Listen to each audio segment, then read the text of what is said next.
ഇടതുപക്ഷ ജനാധിപത്യ മുന്നണി ഗവൺമെന്റ് ജനങ്ങൾക്ക് വേണ്ടി ചെയ്യാൻ കഴിയുന്ന പരമാവധി കാര്യങ്ങൾ ചെയ്യാൻ ശ്രമിച്ചിട്ടുണ്ട്. അതൊക്കെ നാട്ടുകാർക്ക് അറിയാവുന്ന കാര്യമല്ല അല്ലേ? അതുകൊണ്ട് നുണ പറയുന്നവരെ തിരിച്ചറിയുക. നിങ്ങളുടെ വോട്ട് LDF-ന് തന്നെ നൽകുക.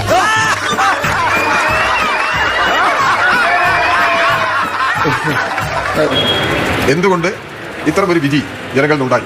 അതായത് വർഗാധിപത്യവും കൊളോണിയലിസ്റ്റ് ചിന്താ സരണികളും റാഡിക്കലായിട്ടുള്ള ഒരു മാറ്റമല്ല. ഇപ്പൊ മനസ്സിലായോ? ഓരോ മനുഷ്യനിലും അന്തർലീനമായ ഓരോ കഴിവുകളുണ്ട്. അല്പം മനസ്സ് വെച്ച് പ്രാക്ടീസ് ചെയ്താൽ നമുക്കും ചെയ്യാവുന്നതേ ഉള്ളൂ ഇതൊക്കെ എന്നത് വളരെ സൂക്ഷ്മതലത്തിൽ ഇടതുപക്ഷ ജനാധിപത്യ മുന്നണി പരിശോധിക്കും. അതി തിരക്കില്ല. കിട്ടേണ്ടത് കിട്ടിക്കഴിഞ്ഞാൽ തോന്നേണ്ടത് തോന്നാൻ ഇത്തിരി സമയം നല്ലതാ.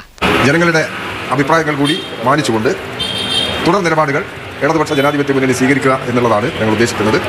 അങ്ങനെയൊക്കെ വഴിയില്ലോ. എല്ലാരും കൈവച്ചല്ലോ, ഇനി ആർക്കും പരാതിയില്ലല്ലോ.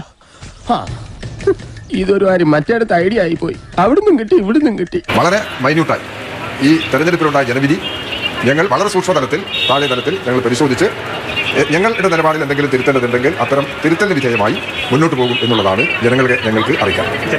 അക്കരെ നിൽക്കണ പശുവിനെ കണ്ട് ഇക്കരെ നിൽക്കണ മൂരി മുക്കറയിട്ട പശുവിന് ചെന പിടിക്കില്ല. ഇനിയെങ്കിലും ഒന്ന് മനസ്സിലായി. ഇങ്ങനെ ഒരു വിധി എഴുത്തുണ്ടാകുമെന്ന് സ്വപ്നത്തിൽ പോലും വിചാരിച്ചല്ലോ. എന്താ ഉത്തമ ജനങ്ങൾ നമ്മളോട് ഇങ്ങനെ പെരുമാറിയത്? തെരഞ്ഞെടുപ്പ് ഫലം സമ്മിശ്രമാണ്.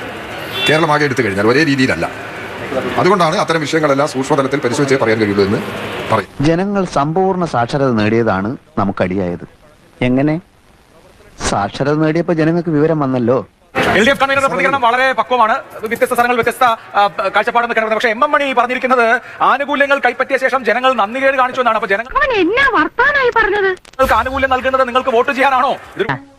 കളിച്ചത് മതിയായില്ലേ? പുതിയ അടവാണോ? എനിക്ക് അതേ അറിയാവൂന്ന് എനിക്ക് നേരത്തെ അറിയാം. നമ്മുടെ ഗവൺമെന്റ് എന്തൊക്കെ ജനങ്ങൾക്ക് കൊടുത്തു. കൂടുതലും വാഗ്ദാനങ്ങളാ കൊടുത്തത്. ഉത്തമ, നമ്മുടെ പാർട്ടിയെ നമ്മൾ തന്നെ വിമർശിക്കരുത്. അതും ഇന്നത്തെ ചുറ്റുപാട്. വലിയ രാഷ്ട്രീയമായ തെറ്റായ പരാമർശമാണ്. ഇങ്ങനത്തെ പരാമർശങ്ങളുമായിട്ടാണ് നാളെ മുതൽ ഇറങ്ങാൻ പോകുന്നതെങ്കിൽ 4 മാസം കഴിഞ്ഞ് ഒരു തെരഞ്ഞെടുപ്പ് കൂടി ഉണ്ട്. ഇതിനേക്കാൾ വലിയ ആഘാതമായിരിക്കും.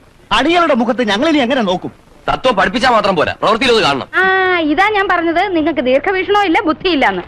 പൊതുജനങ്ങളുടെ ശ്രദ്ധയ്ക്ക് 2 ദിവസത്തിനകം ഞാൻ കൂടുതൽ ശക്തി ആർജിച്ച് ഇവിടെ തിരിച്ചെത്തുമെന്ന് ഊന്നി പറയുകയാണ്.